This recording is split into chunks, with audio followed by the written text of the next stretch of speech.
But they were the only evidences of what once were numerous villages, a well cultivated and populous district, rich in herds of cattle and stores of grain. All the villages are burnt down, the people have been driven north 3 or 4 days from Rubuga, the cattle were taken by force, the grain fields were left standing to be overgrown with jungle and rank weeds. We passed village after village that had been burnt, and were mere blackened heaps of charred timber and smoked clay; field after field of ripe grain years ago was yet standing in the midst of a crop of gums and thorns, mimosa and kolquall. We arrived at the village, occupied by about 60 Wangwana, who have settled here to make a living by buying and selling ivory. Food is provided for them in the deserted fields of the people of Rubuga. We were very tired and heated from the long march, but the pagazis had all arrived by 3 p.m. At the Wangwana village we met Amir ben Sultan, the very type of old Arab sheykh, such as we read of in books, with a snowy beard and a clean, reverend face, who was returning to Zanzibar after a 10 years' residence in Unyanyembe. He presented me with a goat, and a goat skin full of rice, a most acceptable gift in a place where a goat costs 5 cloths. After a day's halt at Rubuga, during which I despatched 2 soldiers to notify Sheykh Sayd bin Salim and Sheykh bin Nasib, the 2 chief dignitaries of Unyanyembe, of my coming, on the 21st of June we resumed the march for Kigwa, distant 5 hours. The road ran through another forest similar to that which separated Tura from Rubuga, the country rapidly sloping as we proceeded westward.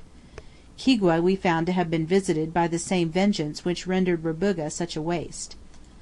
The next day, after 3½ hours' rapid march, we crossed the Mtoni, which was no Mtoni, separating Kigwa from the Unyanyembe district, and after a short halt to quench our thirst, in 3½ hours more arrived at Shiza.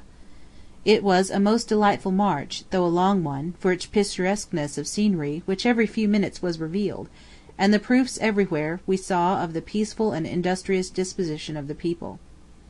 A short hour and a half from Shiza we beheld the undulating plain wherein the Arabs have chosen to situate the central depot which commands such a wide and extensive field of trade. The lowing of cattle and the bleating of the goats and sheep were everywhere heard, giving the country a happy, pastoral aspect.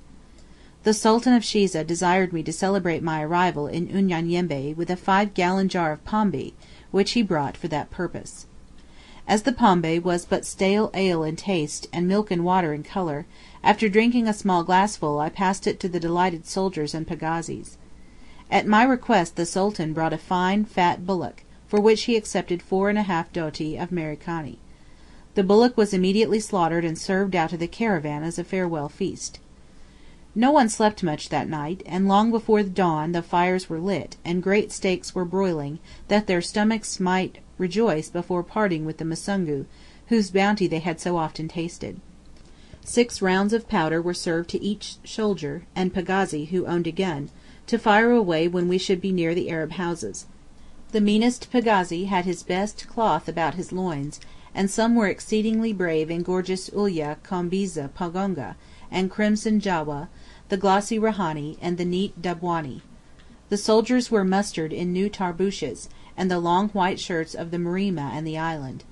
For this was the great and happy day which had been on our tongues ever since quitting the coast, for which we had made those noted marches latterly, 178½ miles in 16 days, including pauses, something over 11 miles a day. The signal sounded and the caravan was joyfully off with banners flying and trumpets and horns blaring. A short 2½ hours' march brought us within sight of Kwikuru, which is about 2 miles south of Tabora, the main Arab town, on the outside of which we saw a long line of men in clean shirts, whereat we opened our charged batteries, and fired a volley of small arms, such as Kwikuru seldom heard before. The pagazis closed up and adopted the swagger of veterans, the soldiers blazed away uninterruptedly, while I, seeing that the Arabs were advancing towards me, left the ranks and held out my hand, which was immediately grasped by Sheykh Sayd bin Salim, and then by about 2 dozen people, and thus our entrée into Unyanyembe was effected. Chapter 7 Part 4